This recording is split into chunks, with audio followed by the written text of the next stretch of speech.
Okay, I think we can start now. So, are you attending the tutorials, SQL tutorials? Yes. They are very useful, right? Yes. So, its recording is also available. So, I would say go through again and again. Definitely, you would learn different things about SQL. So, today is week 11, second last lecture of this course. So almost we have completed our course, but there are few advanced topics, especially today we will discuss about data security. Yeah, because we are gathering different form of data, so we must know that okay, there are some laws about data protection sort of thing. And especially nowadays because of these cyber attacks, we must take care of data. Like if that typical data is compromised, then obviously it's not good.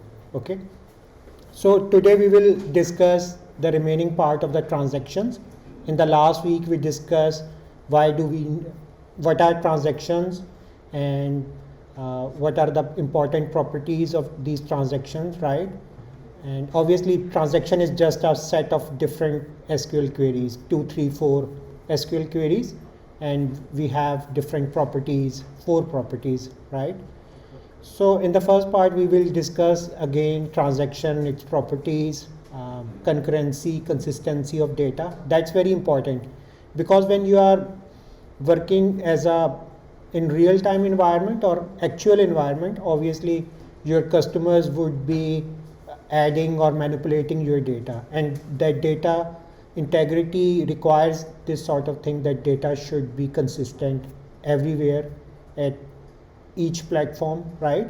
So we will discuss concurrency control and these properties. So for example, in terms of lost updates, uh, it is concurrency control, that we both change the same record in a table at the same time. Okay, so just for an example, like if you are trying to withdraw some money from your account by using ATM card, right, debit card or credit card, or if you are sending someone to open that check in the bank as well at the same time, then obviously this sort of we have to avoid this sort of race condition. Okay, and in terms of durability, obviously power failure or some other failure, we discussed this thing that data should be persistent, right? Otherwise there is no advantage of keeping data if it's not persistent or if it's not durable, right? So this is durability, or in terms of recovery. And there are so many advanced topics in terms of recovery, how you can recover data, because failure could be in terms of software or failure could be in terms of hardware. For example, hard disk of your server on which DBMS was storing data, it's crashed, then obviously you must have some sort of backup. Okay, so even if you have some sort of backup, then we have different strategies, but obviously we are not going to discuss different backup strategies like hot backup or cold backup sort of thing. For example, if there is some sort of, if you are taking some backup in some hard disk, but that hard disk is in the same premises, uh, what if there is fire in the building or flood or some sort of thing, obviously your backup wouldn't be available.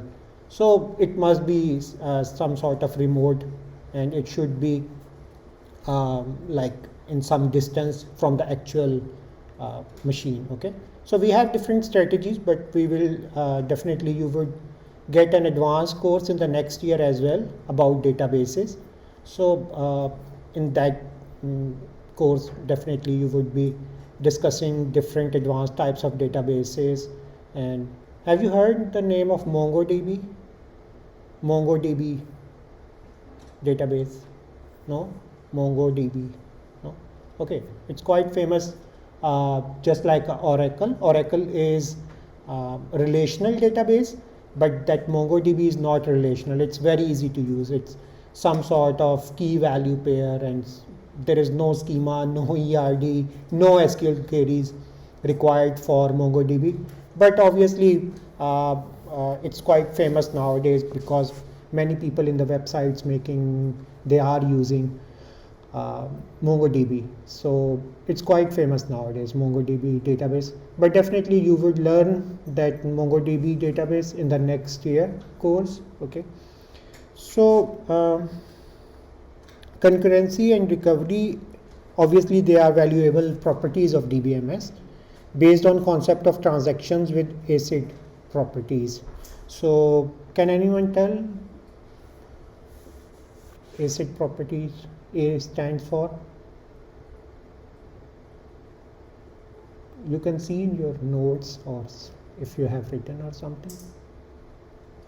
So we have 4 properties and we can achieve concurrency and recovery sort of thing if we are doing transactions with ACID properties. So A stands for atomicity, right? C, I, D, no? Okay, we will revise these 4 properties because they are very important properties. Like I told you, whenever you would be giving some sort of interview and if you would be highlighting database in your BIS degree, then definitely they would ask what is referential integrity, what is entity integrity, in short primary keys, foreign keys sort of thing. And after that, they will ask you, okay, what are ACID properties and what is C in ACID or some sort of thing. Okay. So we talked about these transactions. Transaction is the execution of a sequence of one or more operations. In DBMS, one operation means one SQL query. Okay. So it could be you are authenticating someone, you are finding balance in account, then you are withdrawing some money, then you are adding some money to someone other's account, right? So it means that you are executing 3-4 SQL queries. So these 4 SQL queries are making technically one transaction, because whenever you are transferring some money from your account to another account, technically it's a one transaction, but behind one transaction there would be multiple SQL queries, right? So it is the basic unit of change in a DBMS. Partial transactions are not allowed. So it should be executed fully, but not in terms of partiality or partial transactions are not allowed. Okay. Obviously, if you would be transferring money from your account and if it's not going to someone else's account, obviously this is not a valid transaction. So that's why partial transaction is not allowed. So we want some sort of full transaction to be executed. Okay. Then we discussed this example. For example, someone want to transfer 100 euro to his son's account. Then obviously, first of all, one SQL query would be required, and it will check, okay, 100 euros are available or not to transfer. Okay. So it's simply SQL query, right? Select query. So what would be the query if you want to check that amount? For example, there is one table account and there is a one attribute named as balance, for example. So how you will write an SQL query to check this person has balance of 100 euro or greater than 100 euro. So what would be the query? Just to check. Can anyone tell?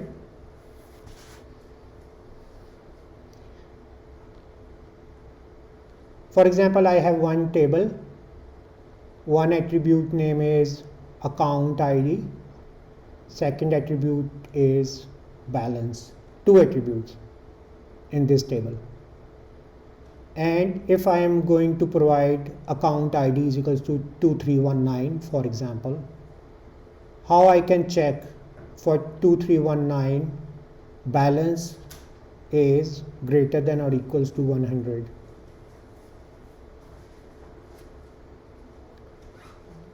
So what would be the SQL query for that?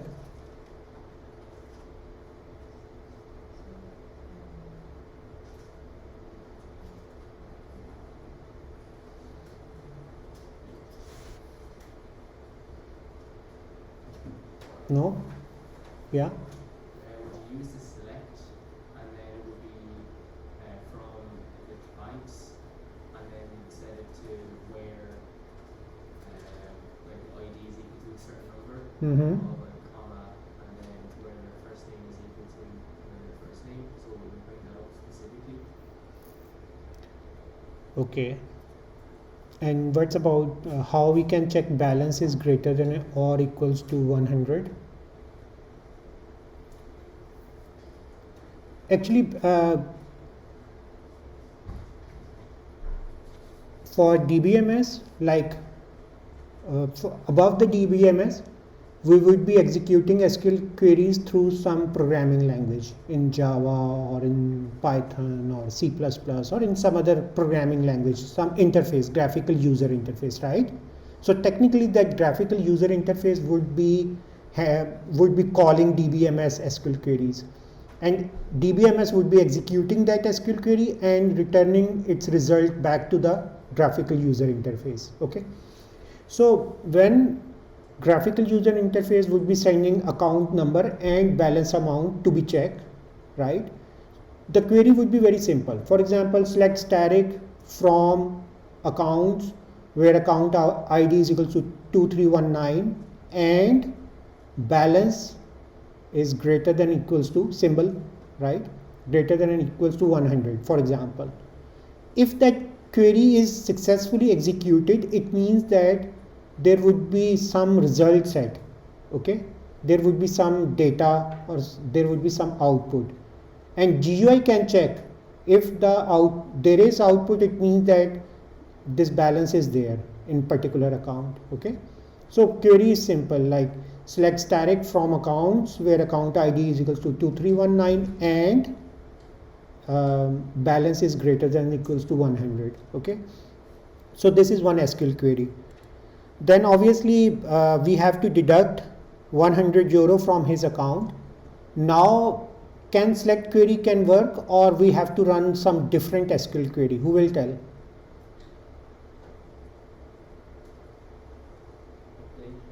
Update. Yeah, so we have checked that balance is there, that's fine, balance is at least 100 euro or greater than 100 euro. Now we have to deduct it. Okay, so what would be the query? Update is required. Update accounts table name, right? Set balance is equals to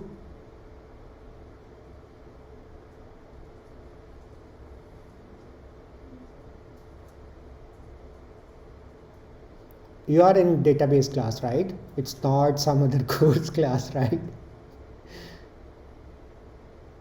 Okay.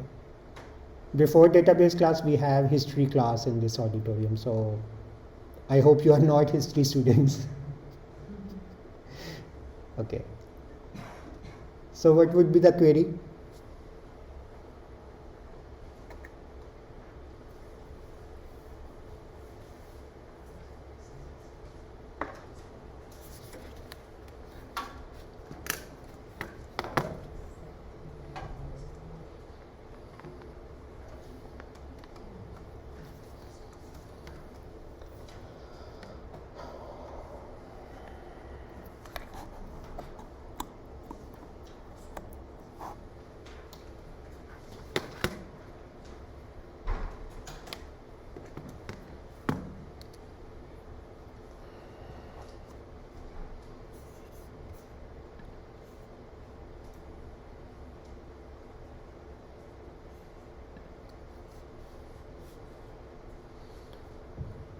So query would be like update,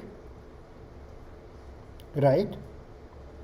Table name would be, let's say, accounts. Set is a keyword, right? Balance is equals to balance minus 100, right? Because we are deducting 100, so very simple query that we are updating new balance as a balance, previous balance minus 100. So after the deduction, obviously we have to transfer 100 euro to his son account, right? And then and obviously for the previous query, this will do. There is one problem in this query, right? We need to add a where function. Yeah, otherwise it will deduct 100 euro from all accounts, right? So we have to provide condition, okay? Otherwise all bank account holders will lose 100, right? So we will say, okay, so we will say where, let's say account underscore ID is equals to 2319. So for example, this is the account ID of Lynn or someone, right? So now only the balance of this person would be updated, okay? So after the execution or successful execution of this sort of thing, we have to add 100 euro to his son account. And for example, for simplicity, we are like son has same bank branch and something, and they have to execute here. So now the query would be obviously update accounts, obviously set balance is equals to balance plus 100, right, for son. But obviously ID would be different. It could be, for example, 3319. So now amount would be updated for his son, okay?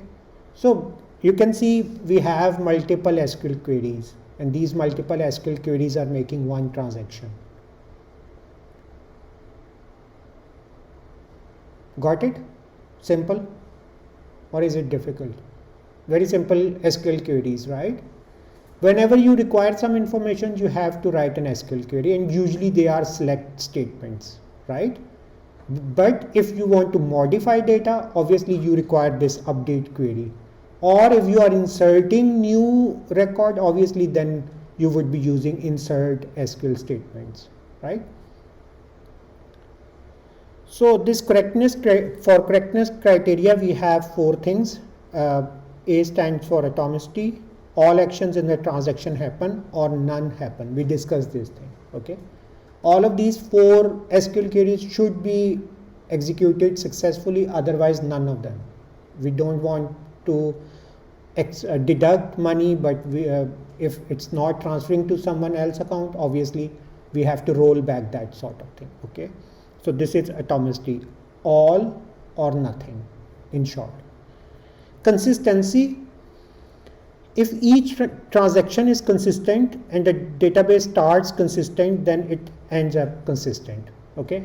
So the state of the DBMS was consistent when you were going to start one transaction, and if your transaction is consistent, then obviously the resulting DBMS should be or would be consistent, okay? So this is the property, one sort of thing. Isolation is that execution of one transaction is isolated from that of other transactions. So this is isolation. Like if you are executing one transaction, it means that there wouldn't be any transaction to that particular client or some other clients. There wouldn't be any execution. But in reality, it is not possible because hundreds or thousands of clients can access their accounts at any time. But the execution should be such like that it just like that there is isolation of each transaction, okay? Durability, if a transaction commits, its effects persist. So it's some sort of survive failures, durability, right? So it could be hardware failure, it could be software failure, electricity failure, right? Power failure. So correctness criteria is that your data should be durability. Okay. So this is atomicity, all or nothing. Consistency, it looks correct to me. Isolation is as if alone, and durability, survive failures. So these are the four important correctness criteria for transactions. How we can achieve atomicity of transactions? Obviously, two possible outcomes of executing a transaction: commit after completing all its actions, okay, or abort or be aborted by the DBMS after executing some actions. So this is atomicity. For example, we are transferring 100 euro from one account to another account, but we will commit after the amount has been successfully transferred to the other account.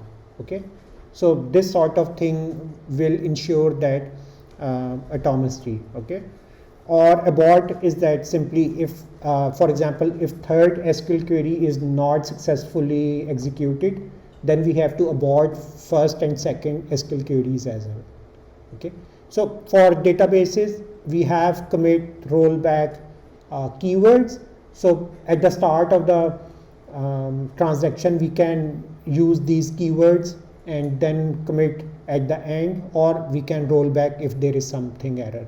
Okay, if we say DBMS to roll back, it will roll back all the transactions that were between commit and rollback. Okay, so we will see this thing. So DBMS guarantees that transactions are atomic. From user's point of view, transaction always either executes all its actions or executes no actions at all. Okay. So scenario one, we take 100 euro out of Lane's account, but then the DBMS aborts the transaction before we transfer it. And another scenario is we take 100 euro out of Lane's account, but then there is a power failure before we transfer it. So two different scenarios. Okay. So DBMS can abort the transaction. Similarly, it could be power failures as well. So what should be the correct state of Lynn's account after both transactions abort? Okay, so this is important. Atomicity will ensure that the account state of Lynn's account will be as same as before starting the transaction. Okay, if there is power failure or if there is some sort of abort, until and unless if we have some logging, so approach could be logging. DBMS, you know logging, right? What is logging? Can anyone tell? Usually servers, whenever they are performing something, they are writing some sort of log in some text file or something. Okay, so that, for example, even there is no power, whenever there is power up, that server is up, right? They can check their log. Okay, at that time we were doing this sort of thing. So on the basis of that thing, they can take decisions. So this is logging, very simple. So every type of servers, like network servers, routers or switches or web servers, same is the case with DBMS server, all of them should be taking some sort of log. They are creating logs. Logs are just, they are writing something for future use in some, storing in some file. Okay, and that file could be obviously accessible after the failure, so they can see, okay, what was the last state when this DBMS was running fine, and then they can restore or they can revoke few things. Okay, so this is logging, and obviously logging is used by almost every DBMS, and it could be used for, other than efficiency, it could be used for audit trial. Okay, so consistency, the world represented by the database is logically correct. All questions asked about the data are given logically correct answers. So we have database consistency and transaction consistencies, and obviously the database accurately models the real world and follows integrity constraints. Okay, So we have integrity constraints like primary keys and foreign keys. They are different constraints, and database should maintain these sort of constraints. Transactions in the future see the effects of transactions committed in the past inside of the database. Okay. If the database is consistent before the transaction starts, it will also be consistent after. We discussed this thing that if we have consistent DBMS and we are ensuring that this transaction is consistent, then after the result or after the execution of this transaction, whole database would be consistent as well. Okay, so transaction consistency is the application's responsibility. DBMS cannot control this thing. Okay, so but database consistency would be handled by DBMS. DBMS would be ensuring that constraints are not violating. Okay, if someone is trying to violate primary key or foreign key constraints, then obviously DBMS will make sure that this is not going to be happen, right? But in terms of transaction consistency, for example, if application is saying transfer 200 euro from this account to this account, then obviously DBMS cannot check its logic, right? The only thing DBMS can check, okay, 200 euro balance is available, that's fine. But how many, or even DBMS cannot control this sort of thing that, okay, I cannot transfer money to my son account, for example. DBMS cannot control this sort of thing. So for this sort of controls, you have this application, GUI, right, top layer, should be responsible for transaction consistency, right? Got this point? Right? In terms of logic, DBMS cannot control logic. For example, on 100 euro transfer, there is some fee, some government tax, 1% or 2%. DBMS wouldn't have any capability to deduct tax until and unless application is asking to do this sort of thing. Okay, so this is transaction consistency that should be controlled by application. Then isolation of transactions. Users submit transactions and each transaction executes as if it was running by itself, and obviously easier programming model to reason about, but the DBMS achieves concurrency by interleaving the actions. Okay, so reads writes of DB objects of transactions. So technically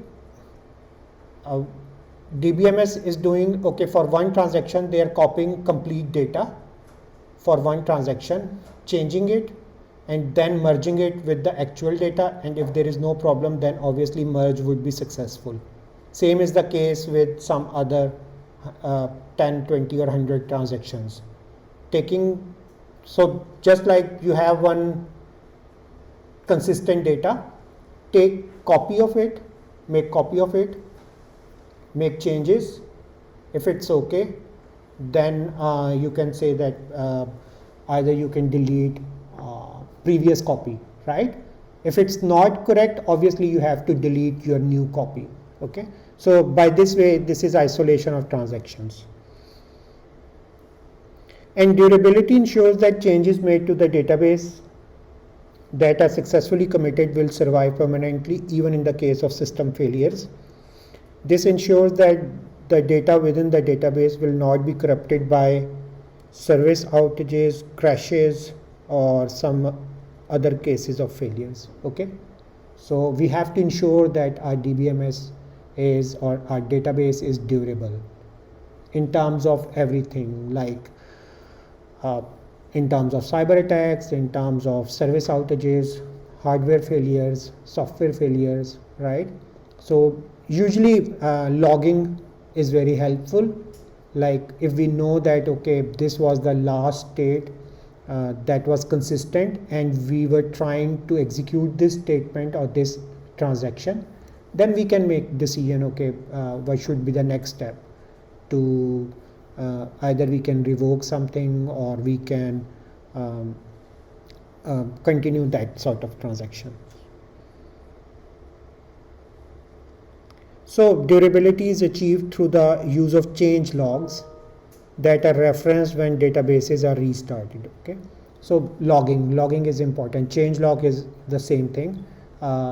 Keep changing, and just after each change, DBMS would be storing, okay, at that time I did this sort of change. Okay, so we can analyze this sort of thing. So these are the 4 properties. We can revise these 4 properties. Atomicity commits finish an entire operation successfully, or the database rolls back to its prior state. Okay, so for example, if we can see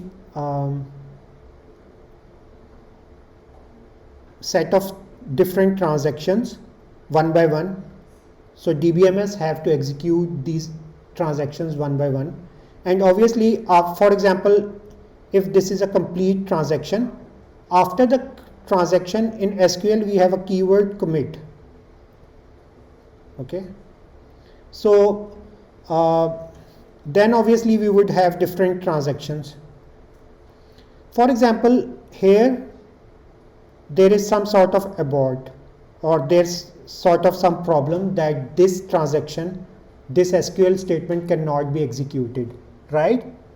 So DBMS will know that, okay, till here that's fine, right? Because that commit was successful. So it means that all the statements till here would be rolled back. Now DBMS would be in this state here again. Okay, so the last commit. You know, in a racing we have checkpoints, remember? In any car racing or bike racing we have checkpoints. So what is the purpose of checkpoint?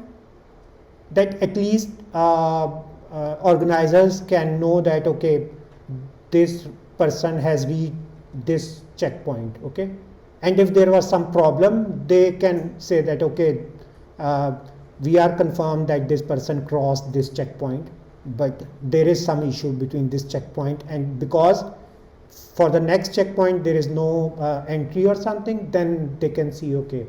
So same, this commit sort of thing in DBMS is just like a checkpoint, that up to this point DBMS is sure that data is consistent.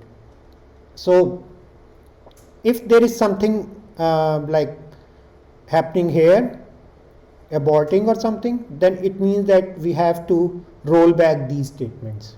Okay, so rollback is very easy, just like commit keyword in SQL we have a keyword rollback, and it will roll back to the last commit.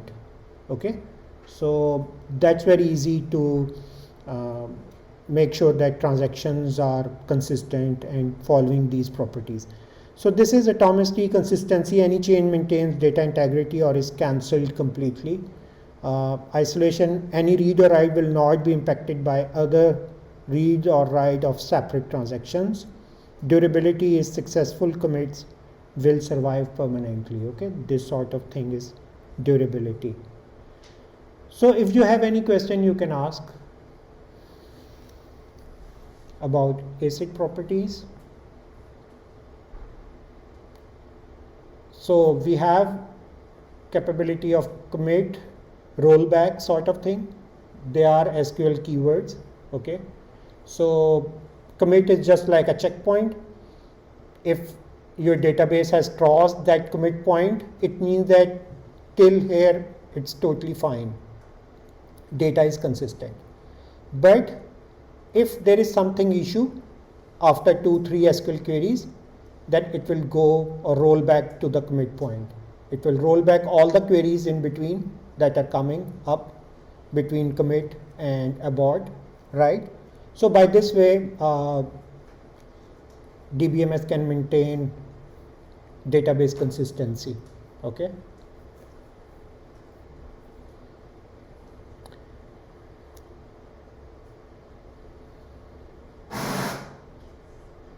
So what is GDPR?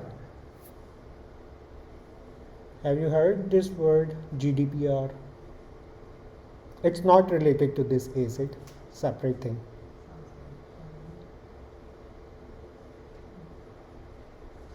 It's like laws set out to protect your personal information and that sort of thing. Yeah, yeah. And might be you heard that like EU and Facebook and Google, they keep quarreling on GDPR sort of thing, right? So every time they have issues of data, like especially with Google, because on Google people are searching different things and Google say they will not delete it, even that person is died, no problem. So we will discuss this sort of thing, because as a database administrator or BIS people, you should know that okay, if you are capturing important or personal data, then it's your responsibility to follow GDPR, okay, or follow all local or national level rules to maintain that sort of data, okay. So we can take a break of 10 minutes, then we will discuss data security. So brief history about data protection, right?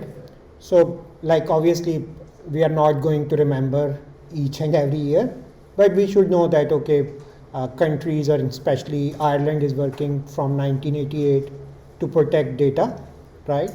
And the important milestone in data protection was obviously this GDPR, General Data Protection Regulation, and on 25th of May 2018 it came into force, okay.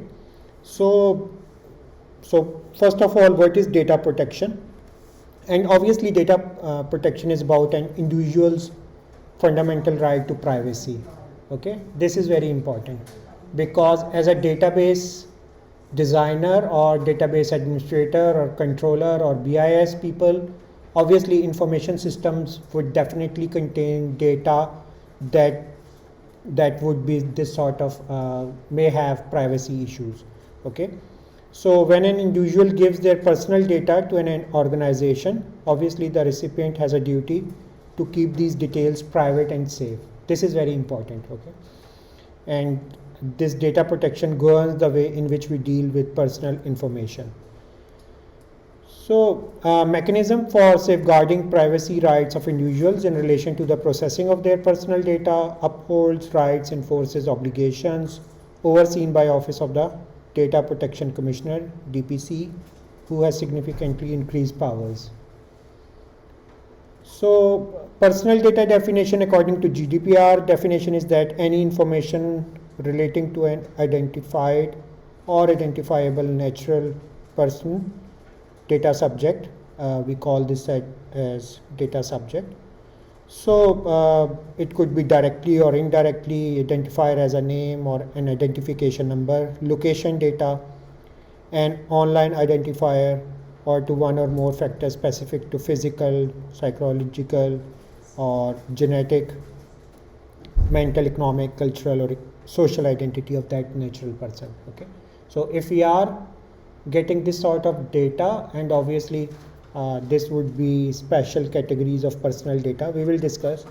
It could be about race of that person, or political or philosophical opinions, religious beliefs are there, trade union memberships data, genetic data, biometric data, and biometric data like fingerprints and other stuff like, and data concerning health, okay. So it means that this health data is very critical. So that's why like if we are making some database application or business information system for healthcare providers, then obviously we have to take care about this thing. So so data concerning health. So for this sort of data we do require explicit consent. So explicit consent required to process special categories of personal data. And when we are saying processing, what does it mean that in terms of processing? Processing could be obtaining, storing, transmitting, recording, organizing, altering, disclosing, or erasing. Okay, and this data processing could be manual or electronic, both. So this GDPR stands for both. Like there is no difference between electronic data gathering or data processing or manual. Like if you are filling some form and giving this information to someone, then GDPR would be applied to both. Okay, so we have to take care about this sort of thing, that for personal data or privacy sort of thing, GDPR rules are very strict and we have to follow it. And GDPR applies to data subjects, for example, in terms of university staff, students, researchers, right? So they are providing data. Then data controllers, NUI Galway is a data controller, or any research center. And then obviously data processors, people who process data on behalf of data controllers. Obviously at NUIG there would be different database administrators who would be controlling. So GDPR would be applied to all these three categories. They have some rules, they have some principles. We will discuss this sort of thing. So what is GDPR? In terms of data, obviously fairness and transparency is required, purpose limitation and accuracy, data minimization, retention, security, accountability, rights of data subjects, right? So these are the different things that should be taken care of. And remember, when we have some cyber attack, many principles can be compromised. So that's why cyber attacks are very critical nowadays. And you know that NUI Galway has got some cyber attack like 6 or 7 weeks ago. So it was very serious, because if, like, other than hardware, software, that's fine, or even some sort of thing, but the data protection thing is very important. And especially when you have university of 25,000 students, or even alumni of many thousand students, you have data, and obviously their data have different privacy belonging from the categories of privacy data. So you have to protect that sort of thing. So nowadays many universities or many organizations are investing in cyber security sort of thing, and we will discuss cyber attacks and cyber security as well, because it is very important for databases, and at least people who are working in databases should know that what is the impact of cyber attack. If there is some cyber attack, if some data is compromised, obviously it's not a good situation for that organization. So what is GDPR? According to GDPR, it's a mandatory notifications of data security breaches. So whenever there is a cyber attack, obviously data security, there would be data security breaches. Okay, so you know that so many times Yahoo data is compromised, like there are thousands of hundreds of thousands of username and passwords were out and all the stuff. And many times Facebook was also compromised, but then they have to pay money or something, and they have different stories. Okay, so cyber attacks are very common, and every organization nowadays, especially big organizations, Amazon, Google, Facebook, because they have sensitive data, because they have privacy related data, and because of this GDPR, they have like GDPR is not in US or in some Asia or in some other countries, but in terms of EU region, obviously because of GDPR they have to take care a lot. Okay, companies have to, because according to GDPR, if you are unable to protect your data, your license would be revoked. And obviously if I am running business in terms of e-commerce business, then obviously I cannot run my Amazon services in EU or somewhere if my data is not fully protected. I have to ensure that there shouldn't be very few data breaches or some sort of thing. Okay, we obviously no company or organization can say that there wouldn't be any cyber attack. Obviously there would be definitely cyber attacks, but there shouldn't be any data security breaches. Okay, so this is very important. And if there is some security breach or some sort of, they have to inform within 72 hours data protection commissioner that okay, this thing has happened. It is a duty of that particular. And same is the case with to data subjects, right? They have to tell without undue delay. So remember when there was cyber attack at NUI Galway, they have to tell it. They cannot hide, at least to you people, because you are data subjects, right? And obviously they told this thing that there is no data security breach or sort of thing, but they have to immediately tell their data subjects that we suspect one cyber attack and there might be some data security breaches. We are examining network traffic to find out this thing. So see, whenever there is a cyber attack, obviously traffic would be going through your networks, and that networks would be taking logs of that traffic. From that log, they can analyze, okay, there was some data breach or not, right? Obviously. So that's why NUIG team took a lot of time, like 6 or 8 weeks, to restore services one by one, because they have to analyze previous data. They have to analyze all traffic, and obviously if 20,000 students or people or staff or other people were sending data for 1 month, it's not easy to manually check each and everything, right? It will take time. So that's very important, that data security breaches should be notified, and especially to data subjects. And obviously first step is that, like, you have to cut off your all services from all over the world, so that data cannot be transferred if it's breached or something, so that you can analyze traffic. Okay, so the law will apply to data processors as well as data controllers, and transposition into Irish law 2018 Act, and there are some clarities on issues. So this is GDPR. Obviously it's a very big document. We are not going to go through each and every principle, but the main principle is that we have to protect data, especially data, privacy data in terms of a person. And if there is some breach, then we have to report it very clearly. We have to make mechanisms so that we can tell data subjects without any delay that there is some security data breach.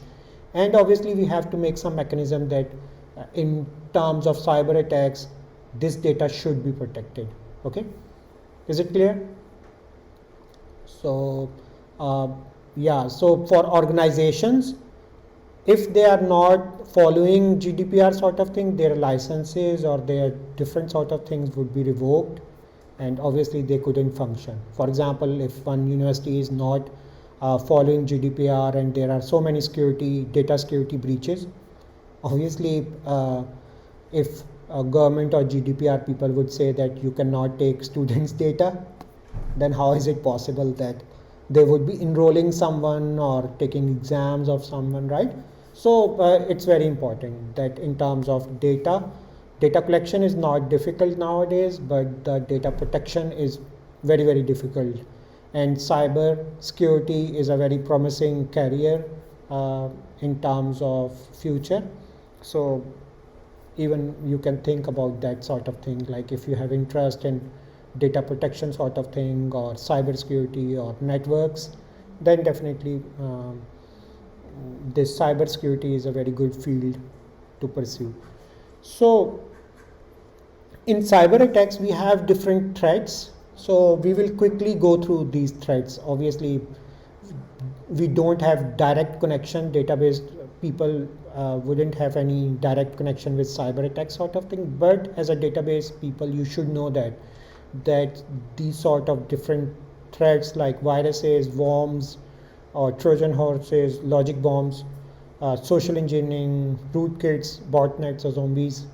So these are the different types of threats that can be possible for any organization. And obviously these threats, the first goal of these threats is to steal or get data, right? For example, for banking information, obviously people would be looking for someone's debit card or credit card information with their PIN number, all the information that is required for any transaction, right? So it means that it could be through different things. So we know that viruses technically it attaches itself to a program or file or disk. So whenever you are going to open that file, that virus or that program would be automatically executed, and then obviously it will do accordingly that would be written in that virus. It could be deleting your file, it could be infecting other computers that are connected to that network. It depends. Okay, so that's why usually we have good antiviruses installed, or even if you have good operating systems like Linux, right?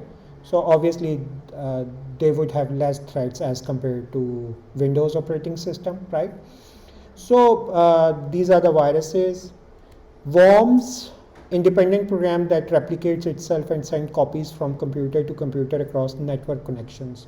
Okay, so they are independent, and obviously they would replicate, and obviously they will there would be some problem in terms of your storage. Like if it's keep decreasing in days, then definitely your system would definitely require some sort of antivirus, or so that you can check is there any worm in your and you know that USBs are very easy to transfer viruses and worms. Whenever you are taking data from someone's computer, high chances are there you are transferring or you are getting, might be that computer has very good antivirus and that worm was just sleeping, and whenever it's transferring to another machine, it can activate it. Okay, so same is the case. So there are so many like USB transfer, or even over the networks if you are sharing some files, or if you are downloading free movies or free songs or some other thing. So just remember that in a life there is nothing free, you have to pay it. Okay, so just remember this thing. This is a very basic economic rule, that in a life there is nothing free. Either you have to pay now, or might be you have paid in the past, or might be you have to pay in the future. So there is nothing free. So if you are getting something free, then definitely you have to pay that thing, might be later on. So logic bombs and Trojan horses are just like that, in terms of different PDF or files, or if you are downloading a game, it could be hidden in that folder and then it will be activated at some time. Okay, so there are so many viruses and Trojan horses, and it's very easy to write. What is this? Is it a Trojan horse or virus? Anyway, so then we have phishing attack. So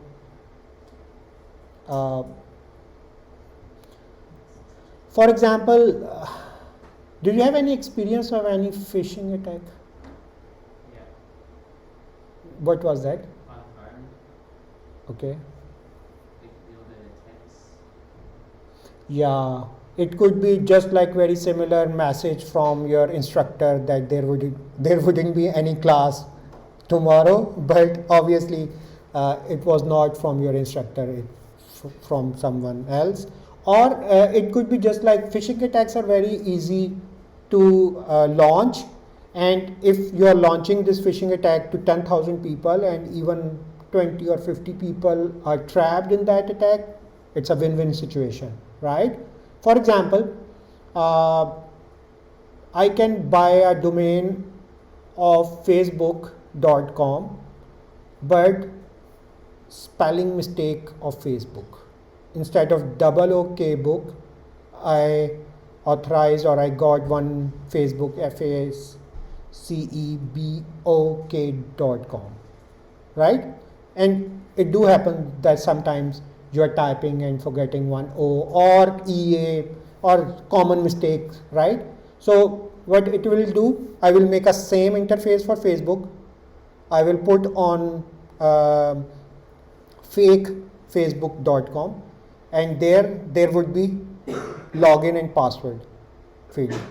You would be entering your login and password field, and I could very easily save your login and password, username and password information, and I would say show error, oh, your username password is wrong, and I can quickly redirect you actual Facebook website, right? So you will have no idea that you have provided your credential information to someone else, and you will then enter again your username and password in actual Facebook website, and obviously you would be at your home page. Then you wouldn't be notice that sort of thing, that in between you have shared your username and password information to someone else, and obviously after some time they can log in, or they can hack, or they can sort of different things, right?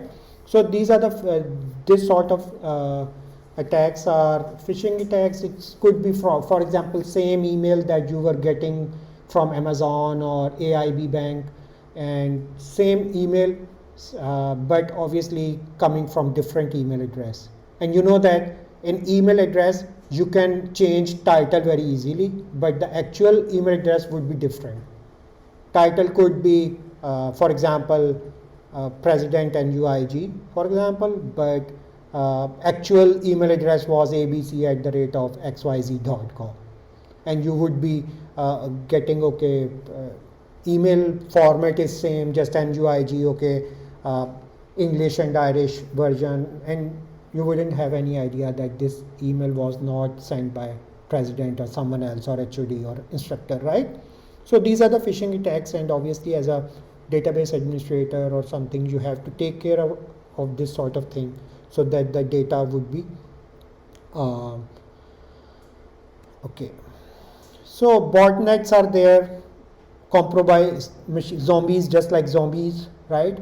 So if your machine is infected, then obviously later on it will become a part of one gang, and it will attack someone server. You wouldn't know that, but it is possible. It is very easy. And in terms of coding or something, 10-20 line code would be enough to write a very good virus, or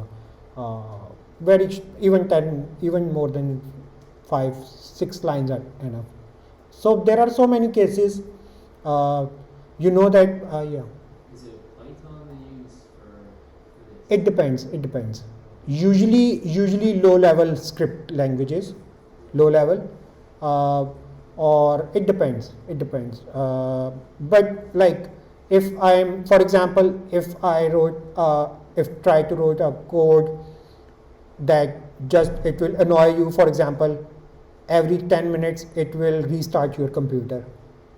Okay, so it just like 2-line codes or 3-line code, right? So it will reside on your memory. On restart, it will go to your memory and wait for 10 minutes, and after 10 minutes it will shut down or restart your computer. Okay, so it depends.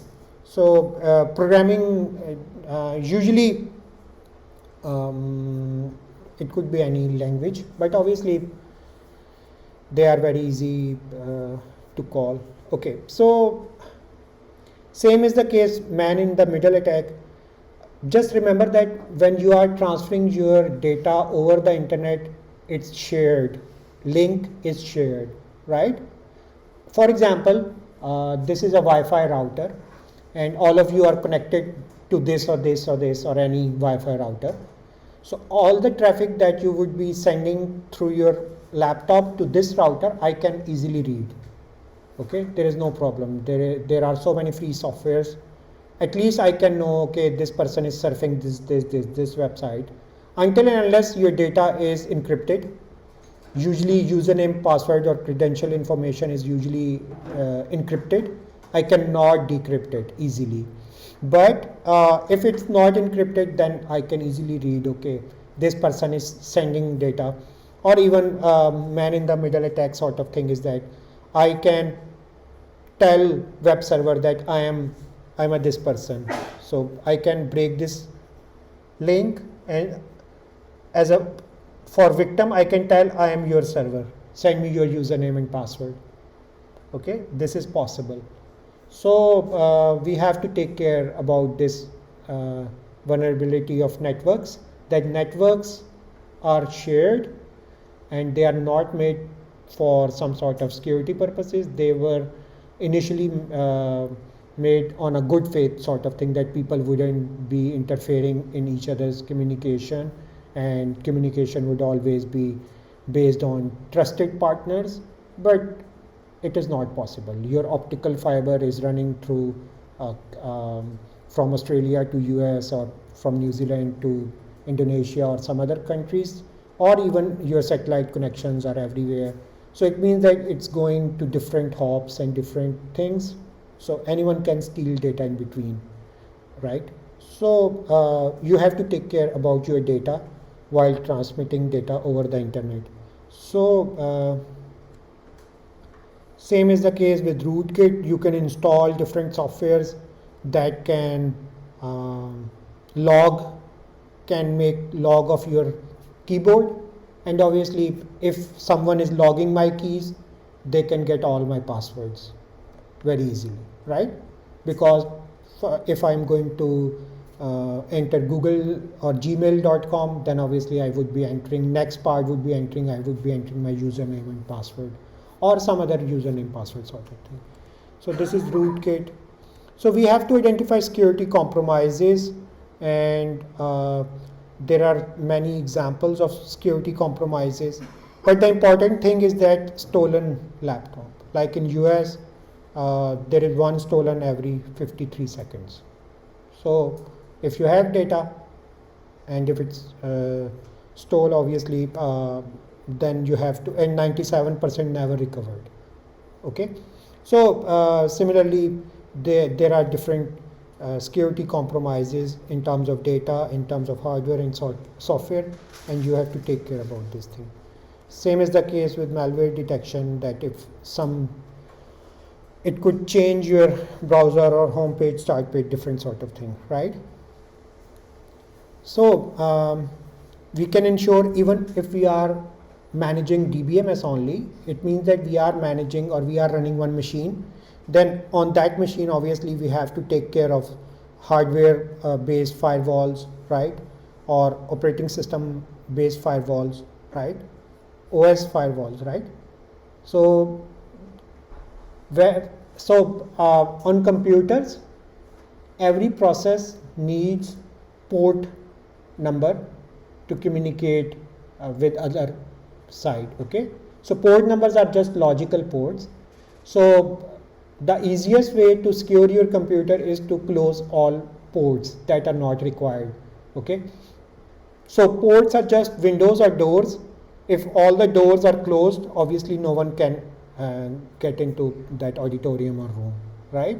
So these ports are virtual ports. They are not physical ports in your computer, but they are 65,000 something ports, and usually that firewalls close all unused ports, because every process will come through some port over the internet. Okay, so we can use different sort of thing.